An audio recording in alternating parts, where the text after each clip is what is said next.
Hello there guys, welcome back to Younes Talks Football, welcome back to a brand new video. I hope all of you are doing well today. We're getting right into it. This is another double upload day, of course. We've got tons to cover into later on, I'm sure, but we're going to divide everything and we're going to start off with the breaking news that has come out of Chelsea Football Club. There's a couple of other things to discuss at the end of the video, but we can now officially say that Tosin has now signed for Chelsea Football Club and he has spoken, he's been unveiled. We're going to get into it all because I've got something to say. So, without further ado, let's jump right in and let's see exactly what Tosin looks like in blue and what he has had to say. Let's get cracking, here it is. Chelsea FC announcing Tosin is a blue. So there he is. That's the unveiling right there, the post that they did put out. Let's get more into the detail. He has spoken and he has said, Chelsea is a huge club and this is a full circle moment for me. I was born 3 miles away from Stamford Bridge and made my professional debut there. I'm very excited and looking forward to helping push the club in the direction we want to go. And that's what he looks like in blue. 3 miles away, where was he born? I'm trying to think. I wonder if he's a St. Thomas's baby like me. I wonder. For those that don't know, St. Thomas's Hospital is close to Westminster. Is that 3 miles from the bridge? Maybe. Definitely not Hammersmith. Actually, is it Hammersmith? Is it maybe he's born in Hammersmith? Might be Hammersmith. Hammersmith and Chelsea. Anyway, he's in and around, so he's technically a blue at heart, and this is no surprise why he played for Fulham, because Fulham are down the road. Fulham are basically the same as Chelsea when you think about it. So in terms of location and where he's grown up and where he's born, no wonder he played for Fulham. He does come from Manchester City, though. This is where it gets all interesting, and because he's come from Manchester City, he's had things to say about Manchester City. So here it is. Let's get into it. He says he spoke to Sterling and Palmer before picking Chelsea. I spent 2 or 3 years with Raz and Willy Caballero, who's going to be coming as part of the assistant to Enzo Maresca, and most of my youth journey with Cole. Before confirming the move, I gave Raz and Cole a call and they had nothing but positive things to say about the club and the project and how excited they were that I was coming to the club. And there's another picture of his unveiling today at the bridge or at Cobham. No, he's at Cobham. I'm actually a bit surprised on this one. Not surprised with Cole Palmer. Not surprised that he knows Willy Caballero, who, like I've said, is going to be the assistant to Maresca. Maybe not even surprised that he's played under Maresca. Has he? Maybe he has. In PL2? Maybe? I need to go back and look at the times. I don't know if Tosin was still playing at Manchester City when Maresca was there. But the fact that Sterling is saying really positive things, I'm actually a bit surprised. Because I've got to be real, I don't think Sterling's had the most positive time. Individually, or in terms of what he's experienced at Chelsea since he's walked through the door. It's not been great, let's be honest. So, fair play to Sterling, I guess, for bigging it up and being a good employee. Do you know what I mean? Now, this is where it gets interesting for Tosin ADARABIOYO. Yeah? This is where it gets interesting. Let's get into the fundamentals of what he has said.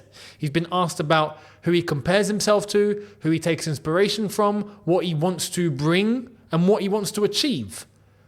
Let's get into it. This is where we're going to get to what I want to say.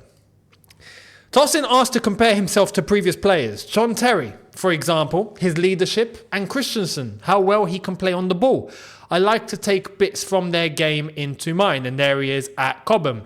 There's more. Let's get into more. Tosin says Zidane, Ronaldo, Lampard and Drogba were his inspirations. They had aura and stepped up in big games. Listen, I identify with this, right? Because those names he mentioned are names that I grew up on and I looked at as the best, right? If anyone knows me, and I've said it before, Zidane is my all-time favourite player. I just love Zidane, right? Lampard is my all-time favourite Chelsea player. In terms of the way that he played, what he brought. Yes, there's JT, there's Didier, there's like mentioned, and they're in the same bracket. But the way that I grew up wanting to play football, Lampard was the example, right? So Ronaldo, is he talking R9 or is he talking Cristiano? I don't care. Whichever one. I admire R9 as a striker and as a proper 9. It's just one of, if not the best 9. And Cristiano, everything he's achieved, his work ethic, his discipline. I mean, so all of these names are just perfect. Right now they are aligning with me. He has more to say though. He says, I've developed leaps and bounds. I've become a man and established myself as a top Premier League centre-half. That's why I've joined Chelsea. Being a leader comes to me naturally. It's something that is required of a centre-half. It's an important responsibility. I want to come here and push the boys on as much as we can. And there's another picture of him with the shirt. I'm not going to say anything. I'm going to say, let's see more. Let's see more and then I will speak. I prefer not to speak. Not yet. I will speak. I'm here to win. I want to win. It's as simple as that, really. I just want to keep working and pushing the team and the club in the direction we want to go. We want to go in. I am excited to get going. He also says, if you can't beat them, join them. Fair play. Fair play. And to top it off, he says, my message to the fans is be excited for next season. We're going to win a lot of matches. I'm going to be honest here. This is where I get to speak. Everything he has said is perfect. I don't have anything else to say about what he has said. It's perfect, right? The fact that he sees himself as a natural leader. He wants to lead. He's already encouraging and getting ready to not push himself, but push the team. Good sign. Everyone he's looking up to, I've already mentioned, legends. He wants to win at all costs. He does carry himself, and it seems like he holds himself as someone that has got tunnel vision. Brilliant, because we flipping need some of that in this team. If this is what he's going to bring, we might have bagged ourselves a really, really, really great transfer here on a free as well. Brilliant. One thing is words. I have to stress this. One thing is words and another thing is action.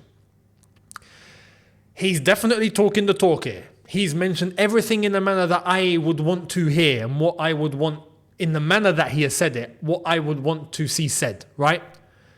He's done that perfectly. I've got nothing bad to say in terms of what he has said and the way that he has said it. It's perfection. But he needs to translate that onto the pitch. And we need to see those values and those capabilities. We have to. But what he has said, the words he has mentioned, the way that he has said it, are things that we've not seen from others. You know, normally players come in, they go, oh no, we hope to do well. I hope to see this happen and this go down and I'm going to do my best. And no, this is different. He's already coming in going, this is what I'm about. This is me. Boom, boom, boom. This is what I'm going to do. Be excited. We're going to win games. I mean, it's just confidence. He is displaying confidence.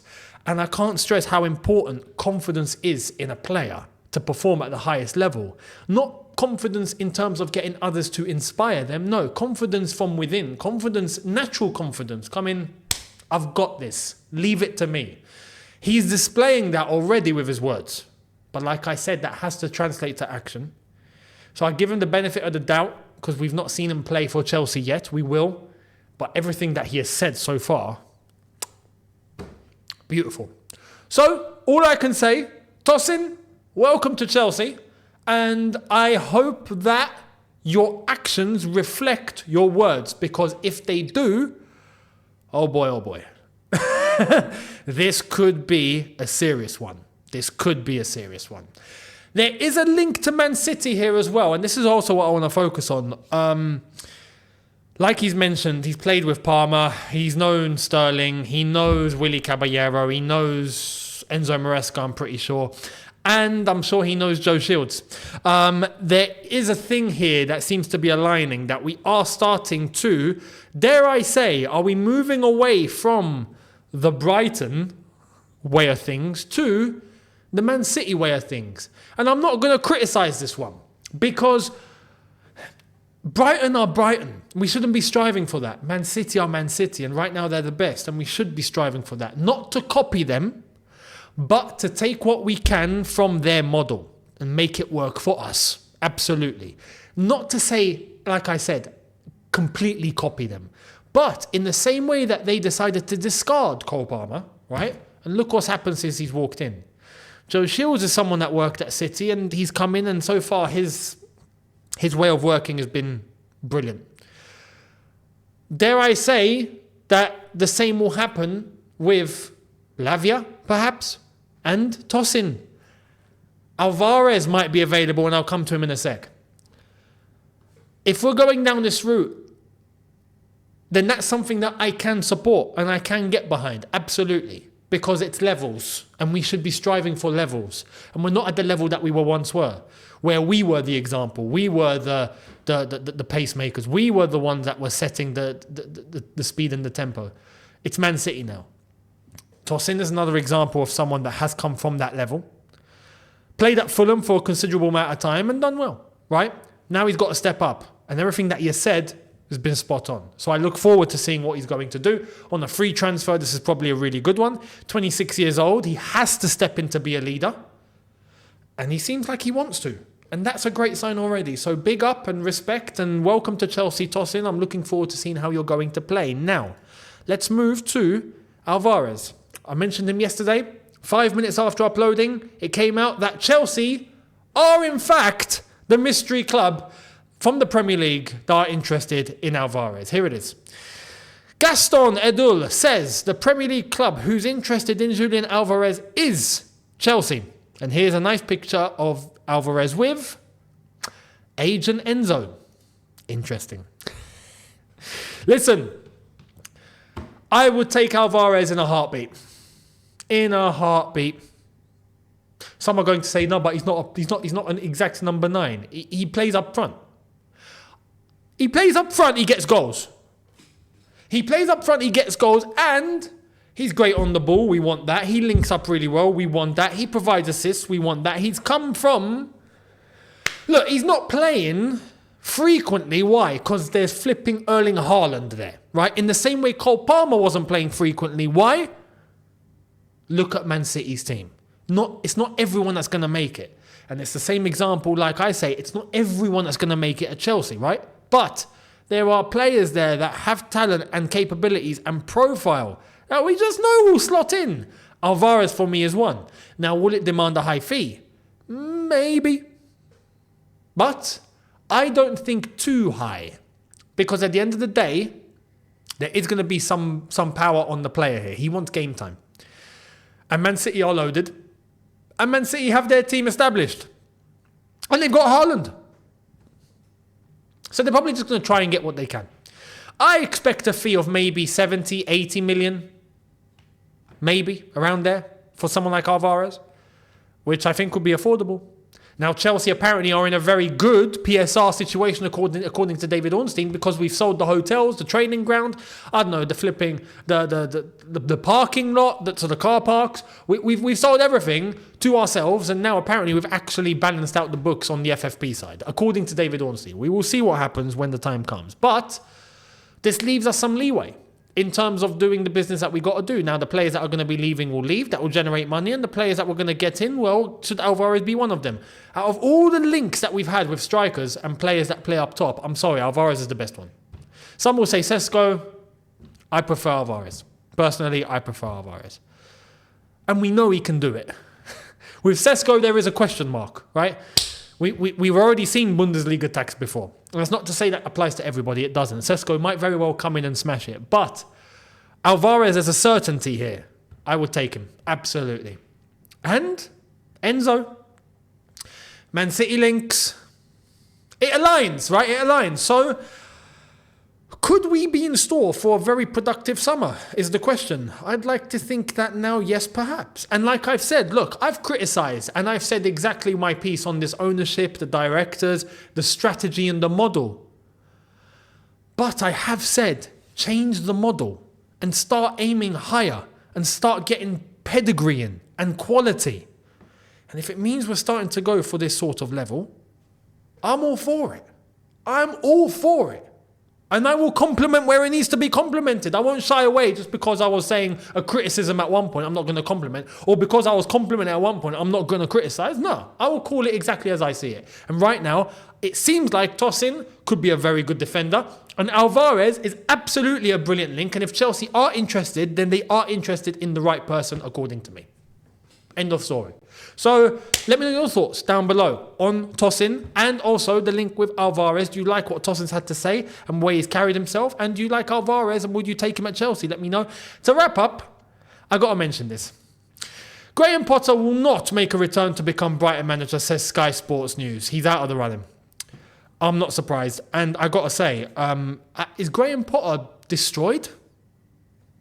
The amount of opportunities that he has turned down since leaving Chelsea or getting sacked has been crazy. It's like he doesn't want to work. I have to stress, is he finished as a manager now? Is he done? Does he not want to work anymore? Is he enjoying the money that he got from Chelsea? Maybe so. Maybe he's just enjoying the bread. 12 million a year on a 5-year deal. We gave him a very lucrative compensation and now he's just enjoying life. Maybe that's what it is. Maybe he's not hungry anymore. Maybe he feels full. Let me know your thoughts. Because he's turning all these jobs down. I'm baffled. But let me know your thoughts down below. Much appreciated. I will see all of you later on for video number 2. Make sure you guys are here. It's going to be an interesting one. We will see what transpires from now up until later. So make sure you're here.